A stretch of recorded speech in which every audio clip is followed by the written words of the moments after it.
back to KennySmithGuitar.com. I got my good friend here, Gary Burnette.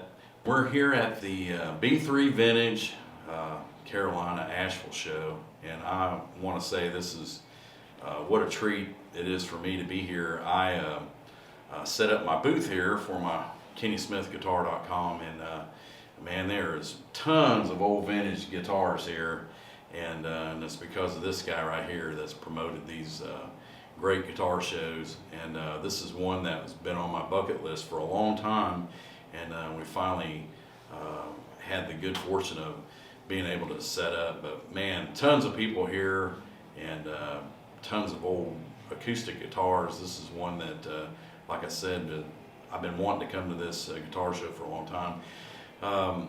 Earlier this week, we went in and recorded at GAT3, our recording studio down here in Charlotte, and on the way down here, Gary idea. He said, "Hey, why don't you take my 37 Herringbone shaded top down there and record?"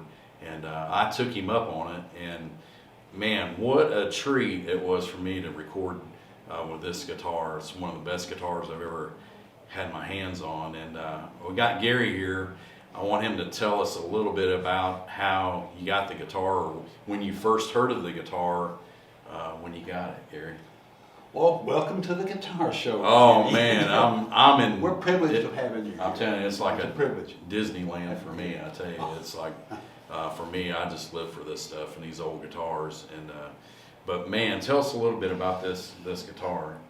Back in the 80s, 1980s, late 80s, I'd say 87, Melton Harkey, a good friend of mine who promotes bluegrass music, Right. knew I was looking for a shaded top, D28 Martin, and told me that a friend of his named Bill Tripp had one, and he was thinking about selling it. So he gave me Bill's number. I called him, and then Bill said yes, it was for sale. And when the date come around, they were going to meet in Statesville, North Carolina, to do the deal. Yeah. And of course, at that time, he backed out. He didn't want to. He was just ready to turn it loose. But then I heard that it was being for sale again from another friend of mine, and I didn't make Bill Tripp promise me to get first crack at it. It was, first refusal. Right. So I called Bill up and reminded him of that, and he said, "Okay." He says, "I remember that was what we did." Right. So we made the deal, and I asked him. I said, "You're not going to back out this time?" He said, "No." He says, "I will go through with it this time. If you want the guitar." I said, "I want it." Wow.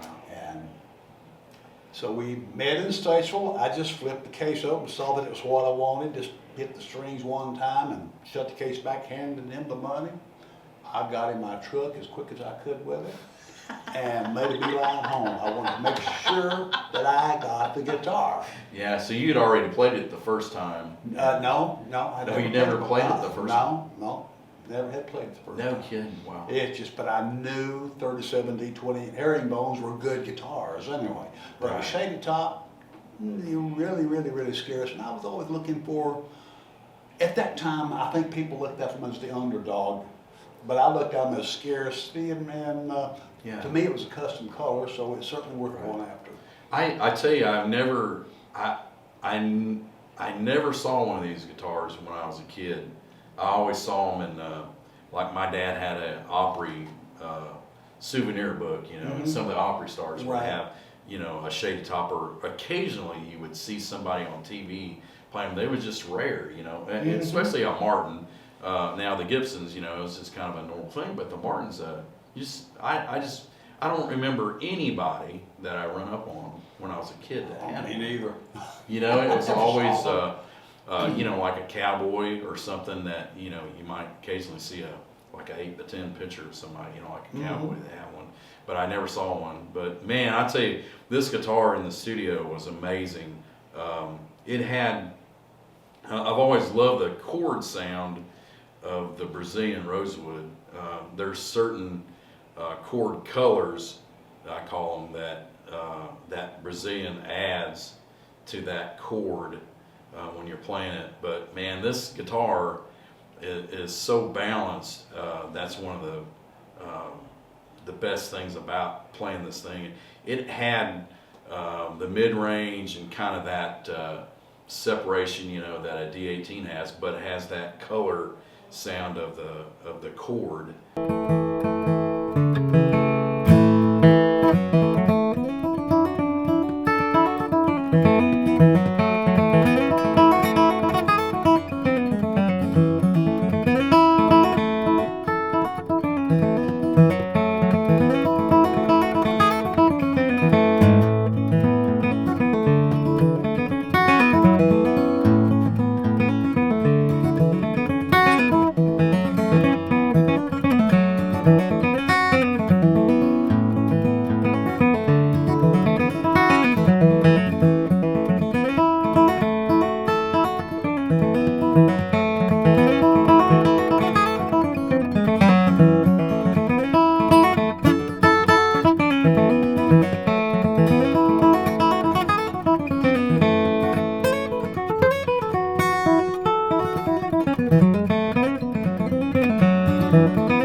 And man, it really translated on in the recording studio. And our engineer, Glenn Tabor, he told me, he said, man, that's he had to adjust, you know, a little bit because he's used to micing my D18, you know, he's been doing for over 20 years.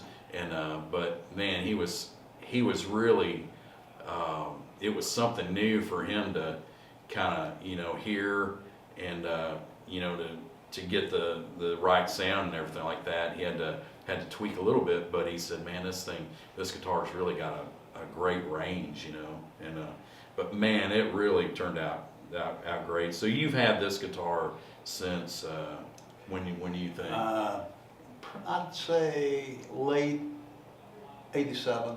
Late '87. Yeah, wow. Probably December or something around there. Yeah.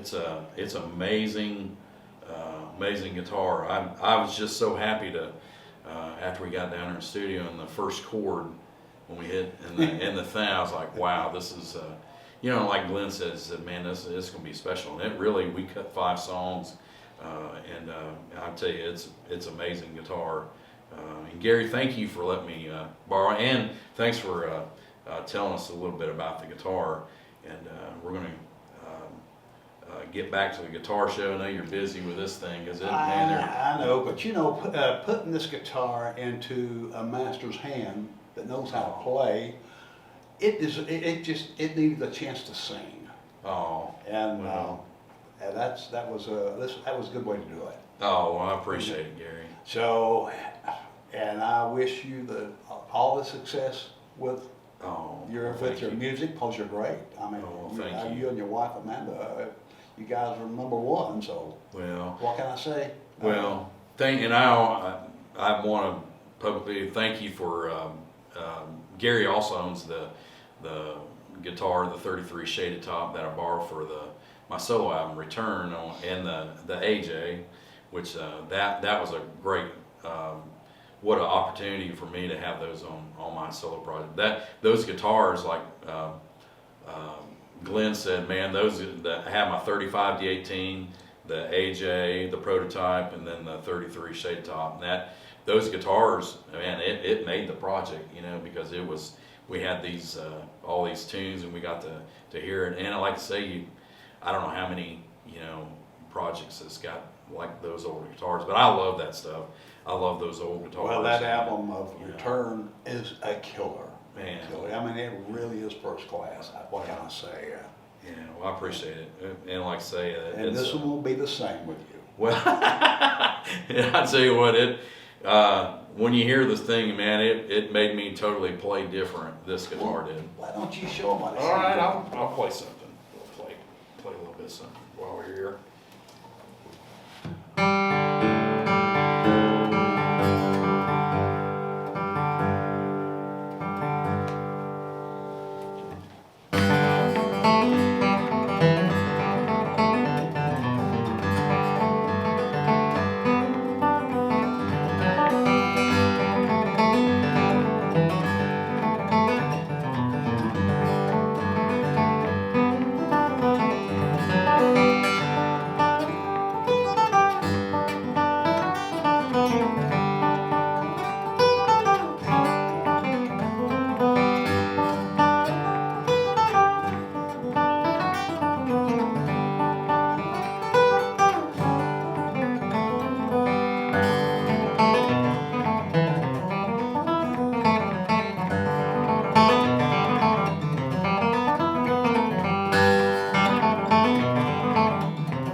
That's first class.